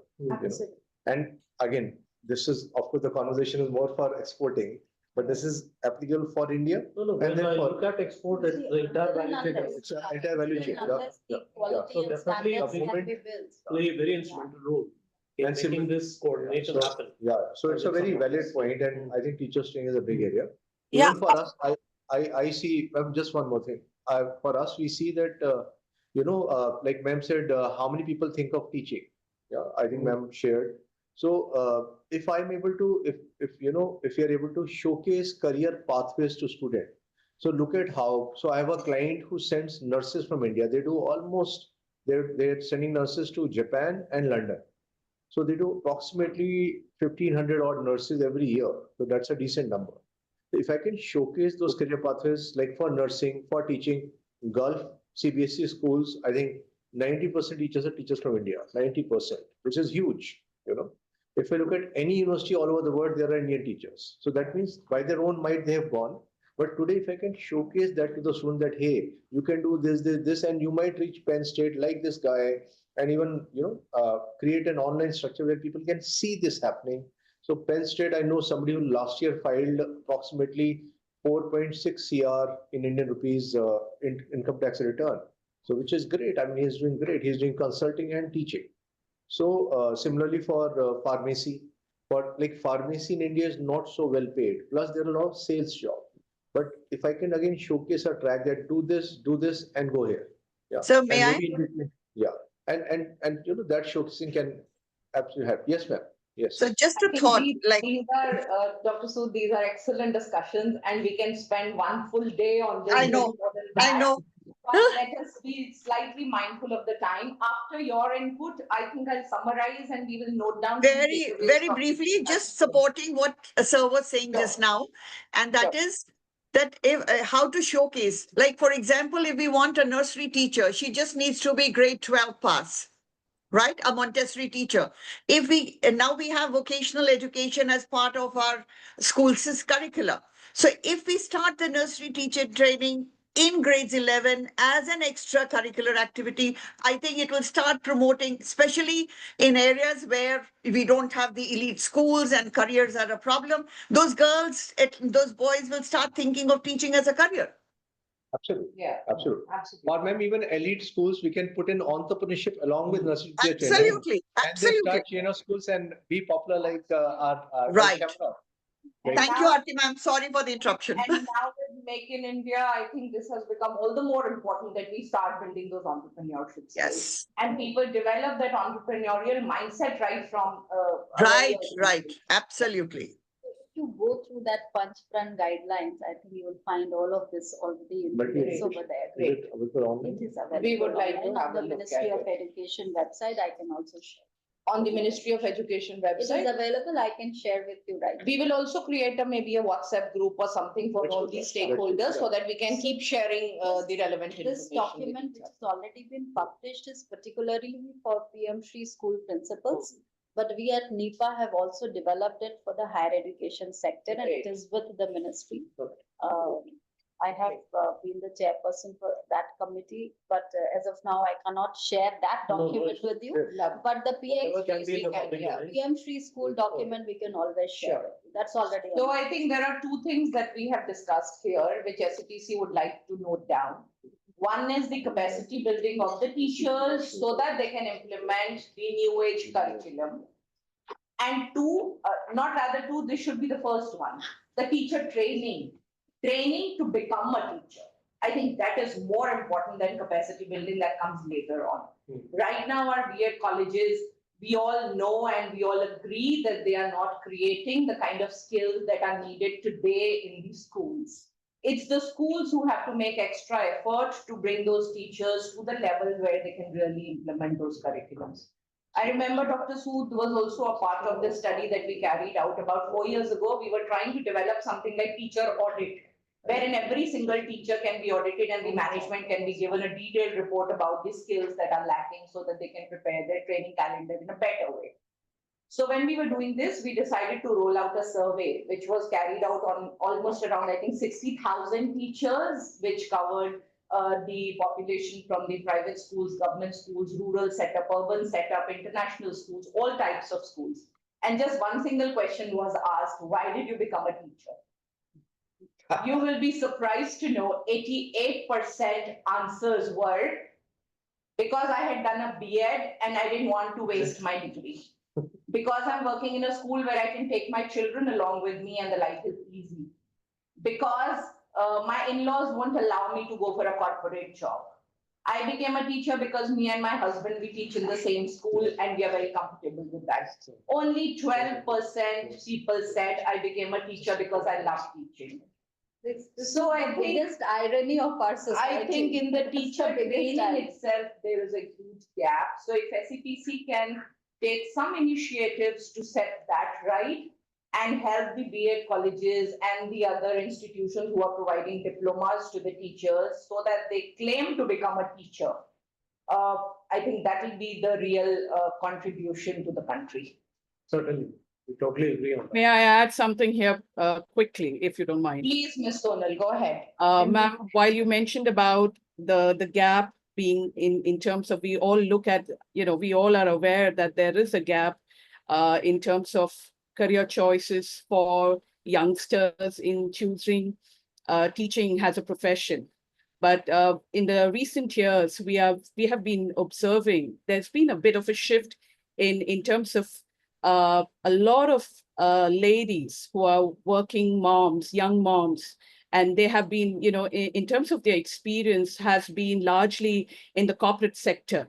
They have shifted. In recent years, we have been seeing this. There's a shift in terms of these ladies have been exploring and also actually taking up teaching as a profession. So they actually kind of, we run a teacher training as part of our RIAN group for early years. And we have been seeing this year on year, that a lot of 90% of these ladies across the country have been, in terms of they have been, their backgrounds largely has been in the corporate sectors. I've had ladies who have been lawyers who have given it up, completely given up, and that profession, and they've taken up being a teacher in the early years section, and first wanting to be trained, wanting to explore what goes on in terms of all the learning that is involved in being an early years teacher. So there has been a shift, may not be radical, but I think it's slow, but I think it's a very positive sign. But having said that, I think it's we all are aware of that gap, and I think it is about us to focus on capacity building, bringing in the awareness among our young students that they should also explore, they can explore career paths in education, getting into teaching roles. There are a lot of opportunities. One may not only be a teacher, but there are different facets of being in a school and being and contributing in terms of the education. So I think that's great if we explore how SEPC can play a very important and an integral role in bridging that gap. Very valid Thank you. point. Thank you, Ms. Sonal. Thank you for sharing that. Can we go to the next slide? So let us see, I think some very, very important aspects have come up today in all the discussions, and we have made a note of it. SEPC is definitely going to make an action plan, and we want to do a couple of activities in this year itself at SEPC in order to bring more stakeholders together and see what kind of policies we can actually contribute to at the government level. So the challenges that SEPC would like to address, also keeping in mind that we have a role to play in making the school education exportable, as I've already said in the beginning. But at the same time, we would not like SEPC's work being overlapped with someone else's work. There are so many government organizations that are already in this area. They are working a lot in the education sector. So SEPC is also going to keep in mind the mandate that is there with SEPC. So whatever discussions we all have, let us try and focus around making the school education more exportable and sharing of best practices within our country and taking our best practices outside and vice versa. So the challenges that we are trying to address are, of course, the learning outcomes, foundation literacy, quality of the trained teachers and also availability of the relevant teachers, the gaps in the infrastructure, whether physical or digital. We have already spoken about exam-oriented pedagogy versus 21st century skills, digital divide, limited focus on formative assessments, and lack of monitoring of school systems. There is no monitoring as such. We all know there are so many countries where inspections happen on a regular basis. In India, we don't want to work on something called an assessment, but yes, we would surely want to have some kind of a system through which the schools can monitor their own performance, their efficiency, their effectiveness, and how well they are able to cater to the needs of the learners, the current needs and the future needs, and some kind of an external monitoring mechanism. So these are the challenges that SEPC would like to address. We can go to the next one. Let's talk about the opportunities that we have at present. So of course, Indian curriculum is definitely being respected a lot and people want to adopt it. Internationally, we have so many Indian schools now opening in a lot of other countries. So the demand is surely rising. Our school models, we can try and export. This is one opportunity that SEPC sees in the coming years. We can have more collaborations with schools abroad, not for just the cultural exchange, but for the real exchange of ideas, how we can improve our education. We can try and leverage NEP 2020 to kind of reform our school education for global positioning. And the success stories, as we said at the beginning also, and today we have already shared a lot of success stories, and since this is the first meeting itself, and this is kind of an introductory meeting just to set the stage and to set all of us thinking in the right direction. Maybe next time we all meet, we'll come more prepared with very, very focused discussions as to how we would want SEPC to take this forward. And we would also want to ensure that quality education through international standards in educational management system become more acceptable in a lot of schools, private and government schools. So these are any other opportunity that right now you can think of besides the ones that you will see on the screen.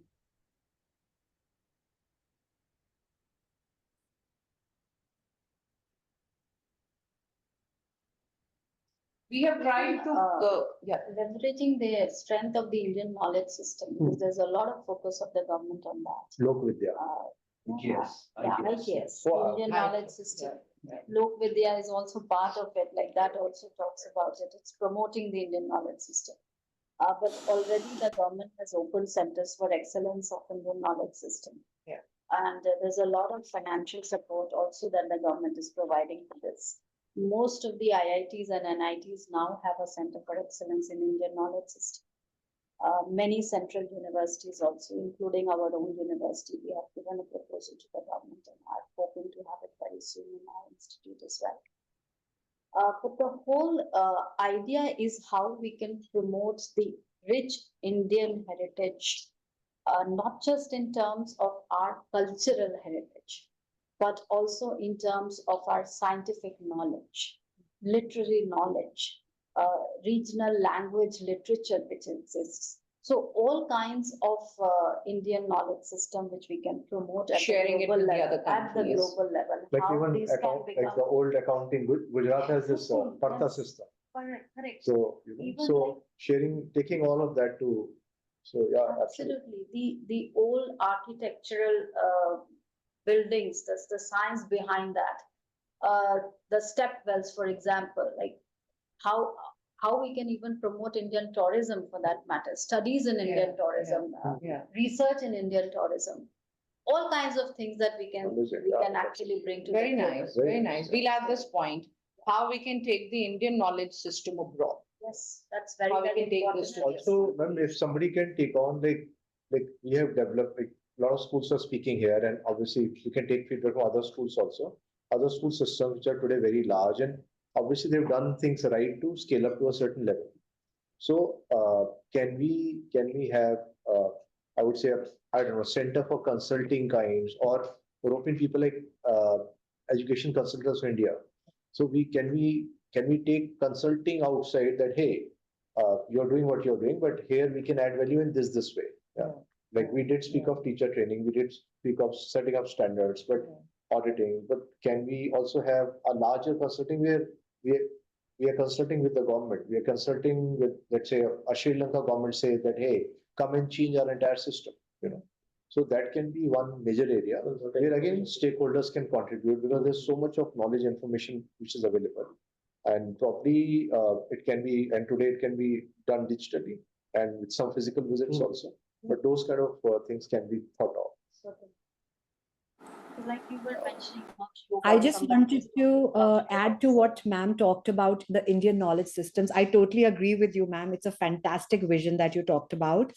We were working very closely with Italy schools, and they used to ask us these questions that, you know, how is it that in Indian classrooms, you have somebody from Gujarat, somebody from South, somebody from North, and, you know, the child doesn't know the mother tongue and the language is different. How are your teachers managing diversity?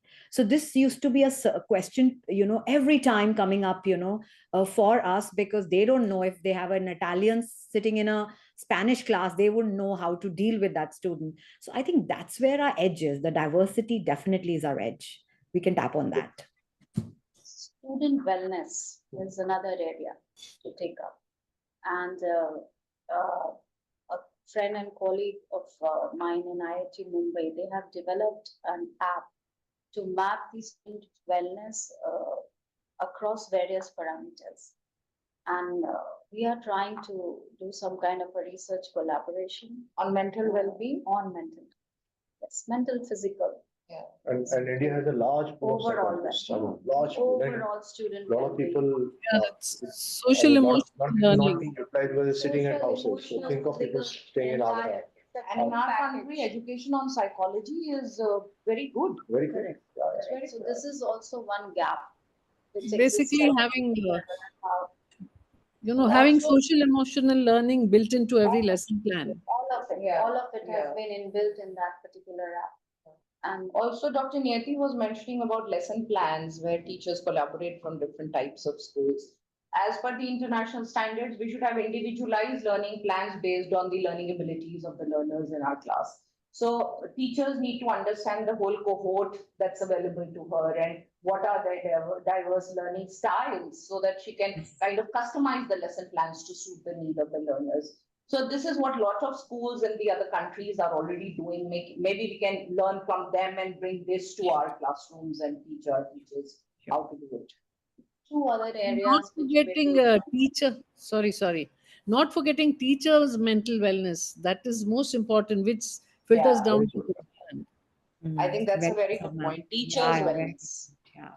Teachers' So mental wellness. student wellness and teacher wellness can be another area for us. Yeah, because student mental wellness will not happen until the teacher's mental Like Very Aarti well ma'am, Aarti ma'am, Yeah.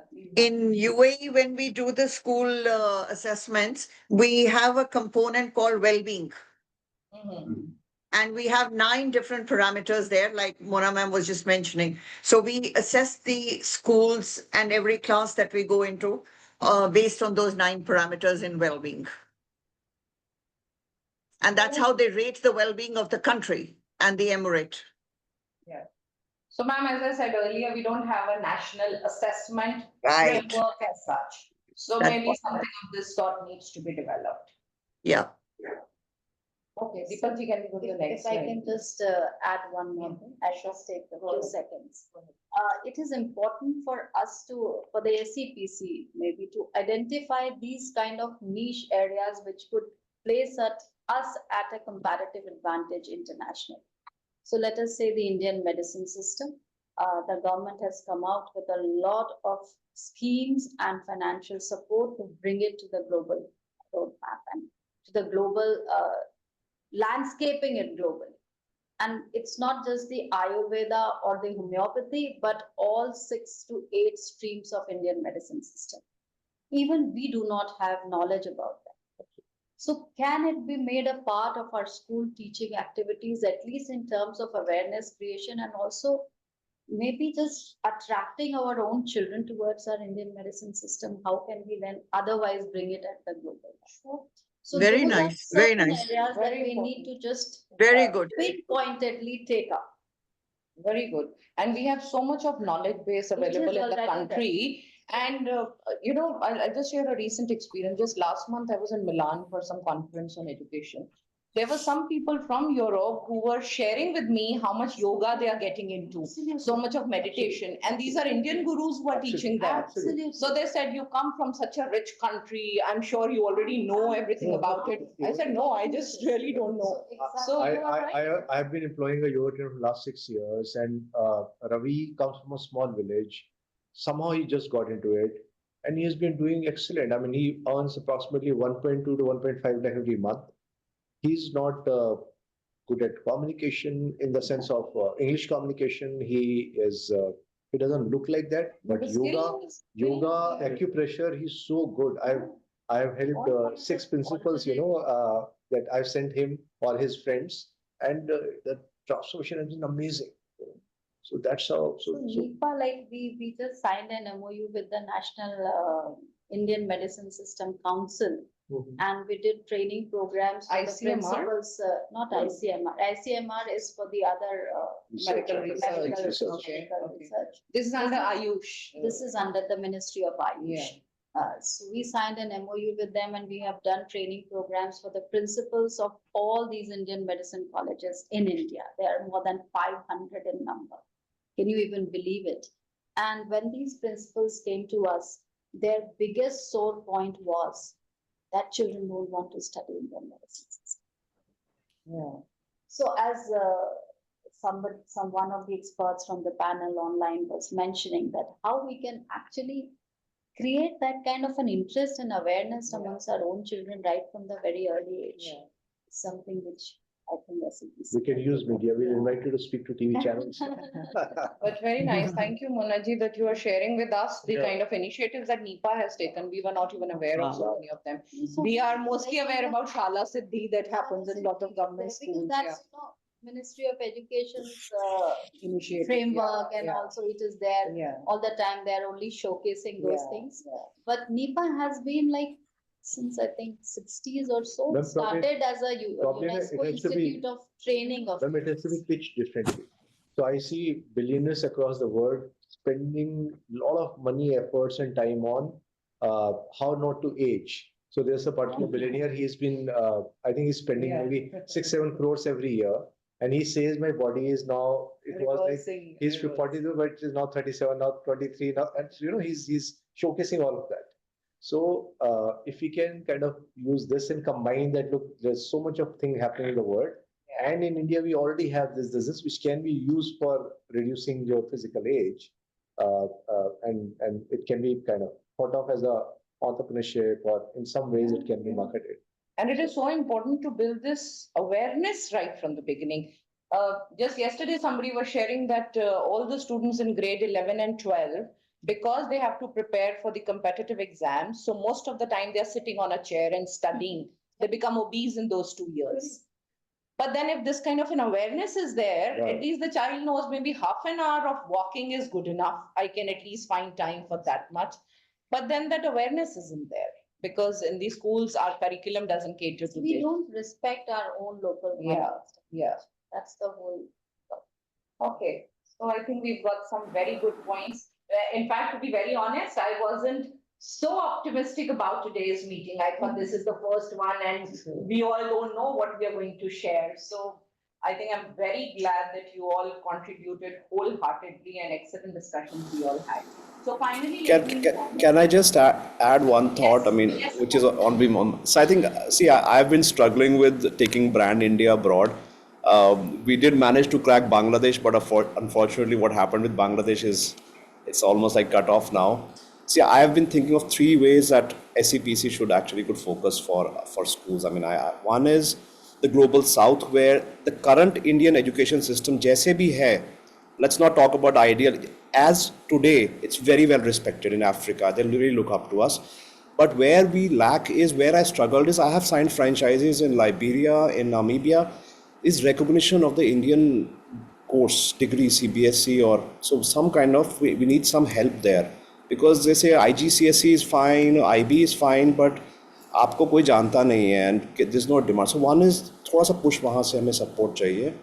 Second is we will remain if you look at the BPO industry, we still can do the BPO for the Western world where the cost of labor is so expensive कि you go to a 5-star hotel सामान खुद उठाना पड़ता है. So I think we have not explored, and a lot of people, our teacher training skills are pretty good. I mean, we can still look at areas where we can be the back end for a lot of educational services based schools in for and third is what we are all talking about is our strengths which we are not even leveraging in India, the yoga, our history, our values, our sanskars, uske bare mein we are not talking about it even in school. So first apna let's get our house correct and then we go out to the world and say this is what we offer as well, and that attracts students and also offers a service. So I think 3 areas that I would really see SEP if they can help focus on that will be super awesome for us. So certainly we'll prepare the detail, and in case of branding, and in case of getting the recognition for the Indian courses, a lot of work has been done in other areas like in pharma and various other sectors. So we do have those models, how to push it forward. So we'll definitely work on it. Yeah, for example, when I went to Namibia, I did talk to the ambassador, and he was very excited. An Indian school coming to Namibia, or this will be really great for us. It will promote the Indian culture. But it was almost like we were both trying to struggle in the dark. Pakde kahan se cheez ko, and then it fizzled out actually. So at the end, so we'll work on it. Yeah, we'll seriously work on it. We It's a very get important recognition of the boards and that's very important because it's Also, happening at the higher education level. Also, Amolji, I think, see, in terms of investment, so a lot of people are also, I speak to a lot of entrepreneurs, and certain countries, people are also dicey about it because of the lack of security of that asset. There was a case recently where one girl, she was lashing out at, I don't remember, was it Tanzania or some country, where police came and they were, and very big business family. I'm just forgetting which business family. It was Hindalco or something. Not Hindalco, but a big business family. And this lady was sharing how police officers came in and they locked their factory and they were, So in African countries, securitization of assets and government taking a proactive role to ensure that entrepreneurs who are investing their time, effort, and money, they are taken care of. So something around that or a policy around that. Some countries are very, very proactive. So a country like Sweden will do anything for their residents. So if I am a Swedish and I'm stuck in, say, Mexico for whatever reasons, so a Swedish government will fight tooth and nail for it, which Indian government has done in some cases.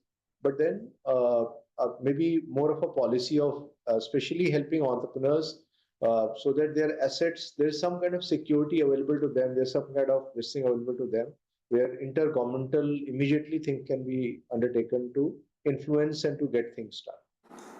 Thank you for bringing that point. That actually I faced in 2 challenges. Twice I faced that. Once I was told कि Africa से अब तक पैसा India के account में ना आ जाए ना, don't consider that as money earned. So everybody saying पैसा मत invest करना, do franchising, expertise दे दो, पैसा नहीं आए so don't be. So one is that, so the money laundering laws in Africa are very strict. So the credit cards don't work. So it's a bit of a challenge there. Second thing, in the Gulf, I had entered the Gulf market and a very strong UAE based brand prevented my entry. And I do believe the government of India was involved. मुझे बाद में मालूम चला. They did try, but we backed off in the interest of more India-Middle East relationships. That time, this was quite some time back. I think now India is a stronger foot, and it was breaking a monopoly of a UAE-based school chain. And the Indian brand was, we were going to break that, so वो नहीं हुआ. I tried using a fund through Bahrain as well, but the political pressure was just too much. So it was for a private player. I don't want to get into that. I don't want to fight. India में इतना potential है, so why bother? So yes, thank you, Dr. for bringing that point up. I mean, that will be very, very helpful. Amolji, maybe at the personal level, I'll get you connected with somebody at ARSO, that's African Organization for Standardization. I'm doing some standard writing for them for the education sector. So they would be really keen to maybe support your initiatives and quality education. Thanks. I think very, very, very valid inputs we have today. And with this, we'll move forward. So just to announce that SEPC would like to form a national committee of experts who are going to be the key contributors to all the initiatives that SEPC plans going further. Objective of this committee will be, of course, strategic guidance and implementation leadership. Whatever we plan, we will also have to implement it. And we will also face several challenges. So how to overcome those challenges and what kind of experts need to be brought in, because we would need, of course, more people who have some relevant expertise in the relevant area. So in this committee, we plan to have more school owners, principals, edtech leaders, curriculum experts, school auditors, standard writers, teacher training institutions, policy thinkers, and of course, the government bodies and the regulatory bodies. So with our own network of people, we would request you all to reach out to the relevant experts who can contribute to this work. Those who joined us today will, of course, remain the key contributors. Yeah, they will be the pioneers. Yeah. In fact, with these people only, we plan to make the national committee. And then further, we'll create some small subgroups who can work on very specific areas under your leadership and guidance.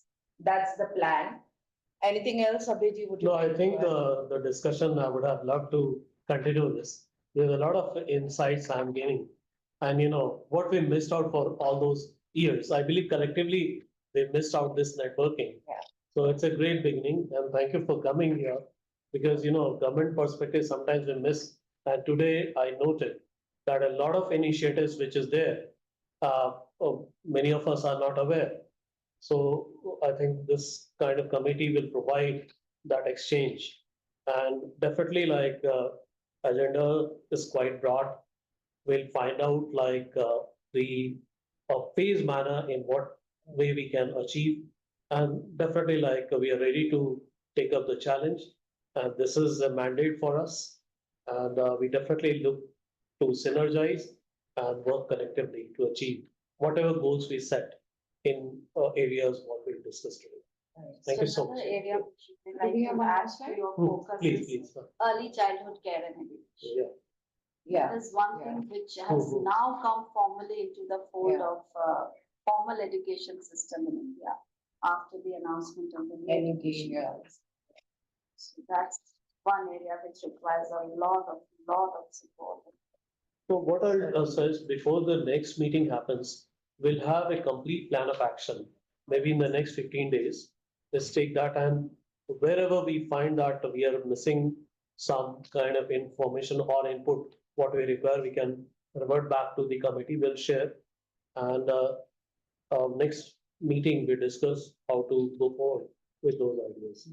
So much better, I believe, in terms of the action-oriented specific points, we can take it up. Absolutely. And some of the activities, I think we can immediately start as well. So that will share with everyone. Keeping in mind some very specific context of Indian education. Exactly. Yeah. One point I wanted to share that there's a lot of exciting stuff happening all over, and you also shared, you've been visiting.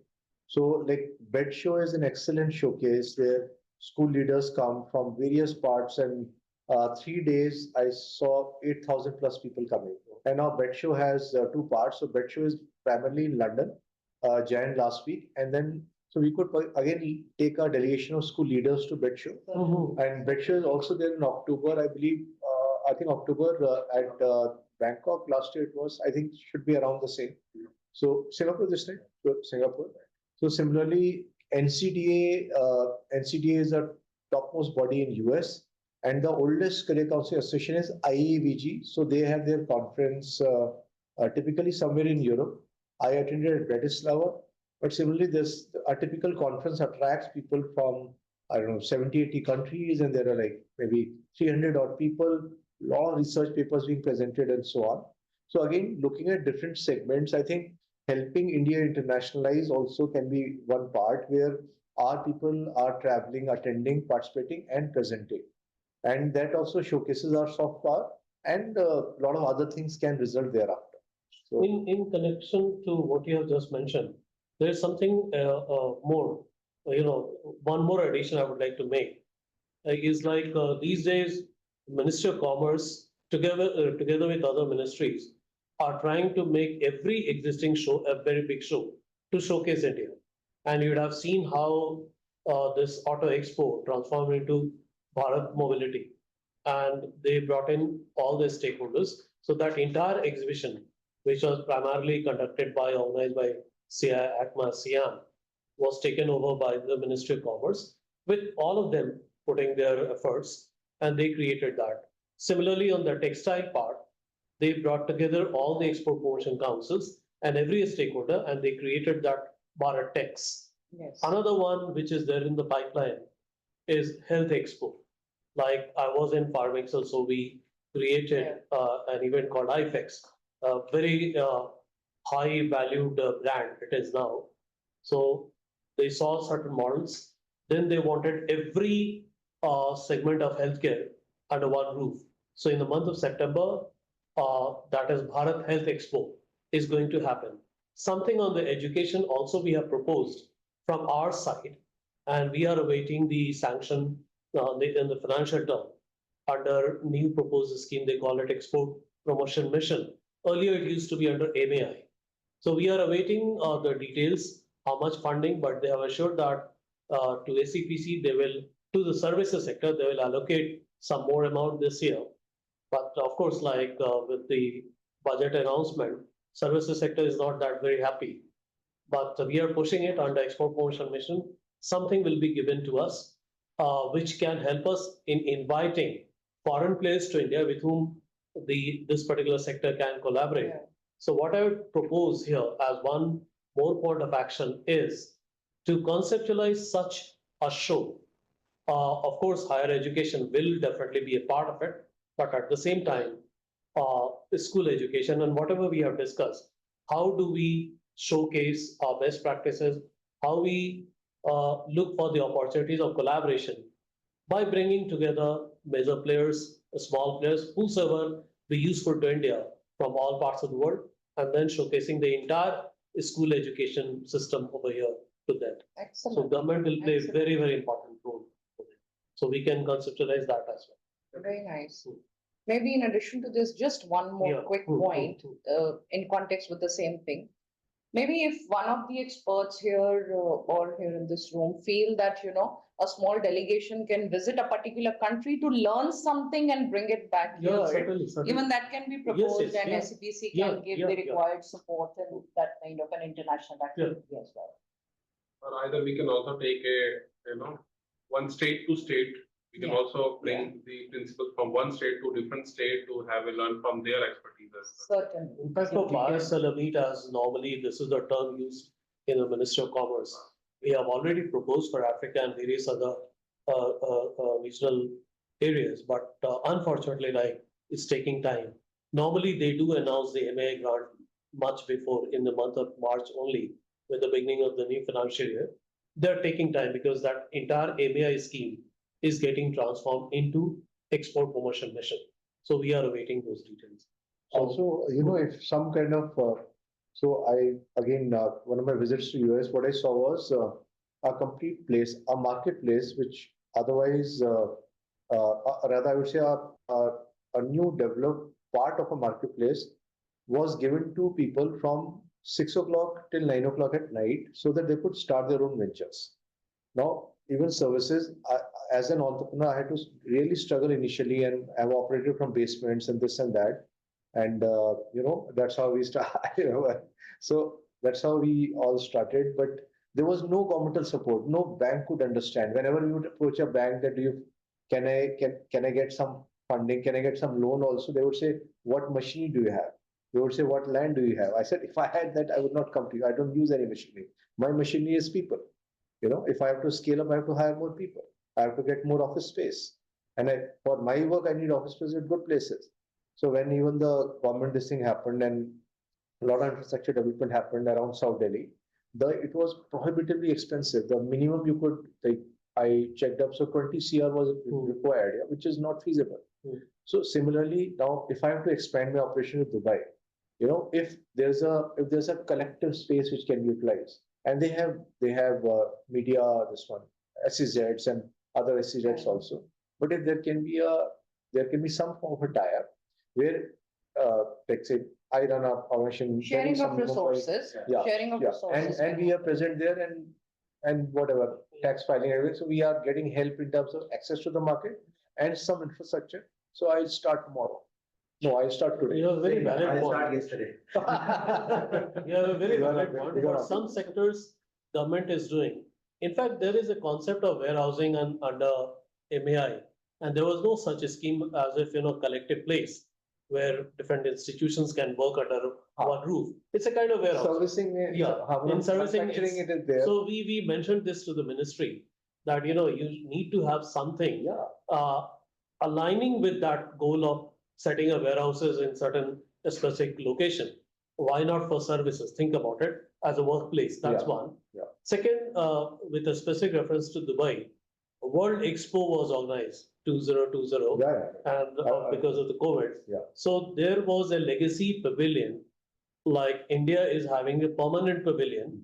So that ground, India is having a structure, and Ministry of Commerce had invested a lot along with the NBCC.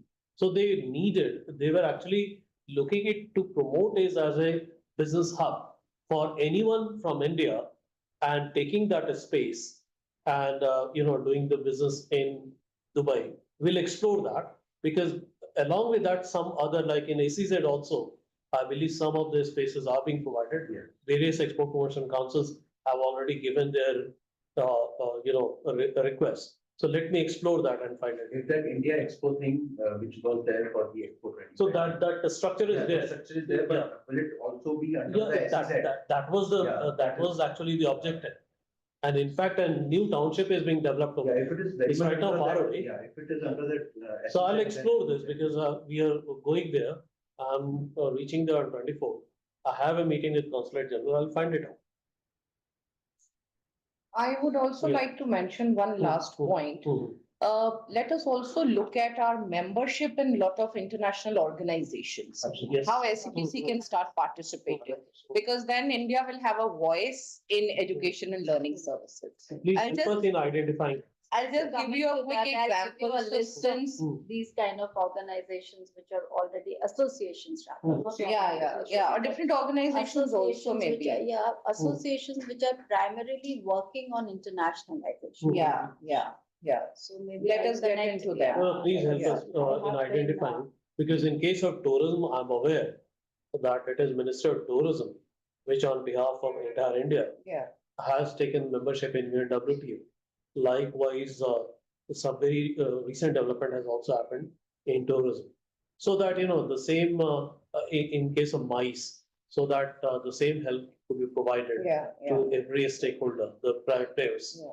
So Similarly, maybe like we I'm can do working on a project with European Commission, but that I'm doing in personal capacity for developing the competencies of school auditors. So maybe if we have more experts who would like to be Certainly. there, then SEPC can become a member and Yeah, then yeah, we I can mean, represent. certainly us. like Most everyone of us can are come. associated with these kind of organizations and associations at a personal level only. Correct. We are So with invited help of to- everyone, let's identify those institutions Yeah. where we can do the networking and find out the Absolutely. I would membership also details. like to Yeah. share with the all this gathering over here that NIPA per se, one of our primary mandate is towards training of education functionaries. And it is not just teachers, but education administrators across As well, all yeah. levels. And we already have in-service short-term training and long-term diploma programs Okay, for in-service people okay. who are sponsored by their respective governments, Mhm. both nationally as well as internationally. So maybe with SEPC, we can also think roll it out, of, yeah. we can also think of expanding it further Good. and bringing in some private partners Sure. also on board. So from my own center also under the MMTTC, we are looking forward to these kind of partnerships. In this context, I see an opportunity for SEPC. You're Yeah. already training the stakeholders. I've already spoken. to SEPC people about can think of getting being an accredited ISO 17024, which can certify persons. So you can get into certification so that these certificates become internationally recognized. Yesterday, I had a Maybe very something detailed of that discussion. sort. Somebody who has been the, and I believe you know him, Mr. Anil Johri. Yeah. So I had a very detailed, in fact, it was third round of discussion Okay. with him at length from 2:30 till 5. We kept on discussing on various aspects. This also came up. So let's prepare Yeah. a detailed note on it, and we are ready to Certainly. look forward to We have certain a actions. mandate from the ministry to train all 15 lakh teachers in the higher education sector in the country. Wow. And we need to reach out. So SEPC can be a great partner with In us. fact, in at order 3 to p.m. I'm identify having a the right- meeting of NSDC. We have Yeah. constituted a committee over there, and we have signed MOU, and then first step towards that, in implementation. So I'm going to take that action. Yeah. there as well. See what happens, They there can are also provide multiple some. agencies. I'm also which are writing doing That the is the same issue. job That is in the India. issue. That is the issue. So for services, we have said that let it be exclusively with ACPC, because the focus over there, like they have multiple institutions and they primarily look at the domestic.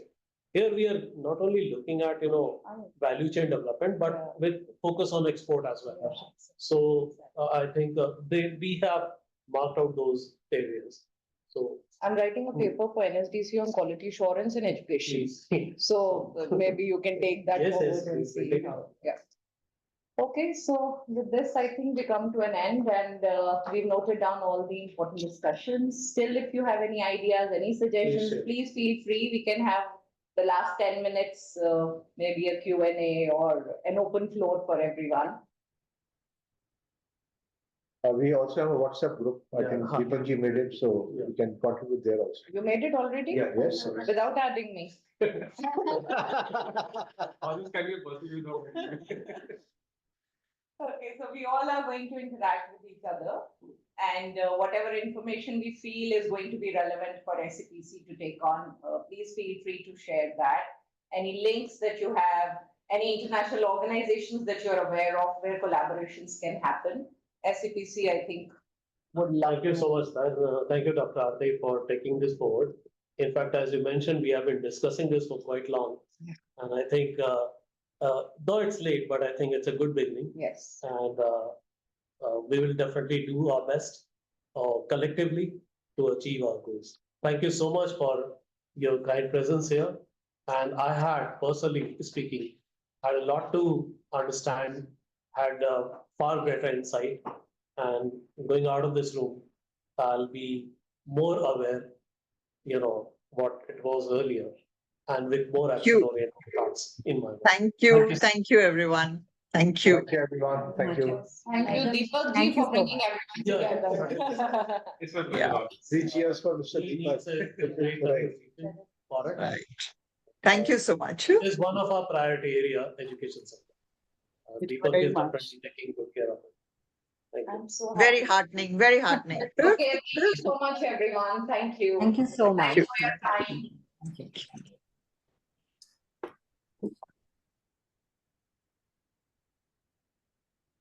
Thank you, everyone, for contributing so well.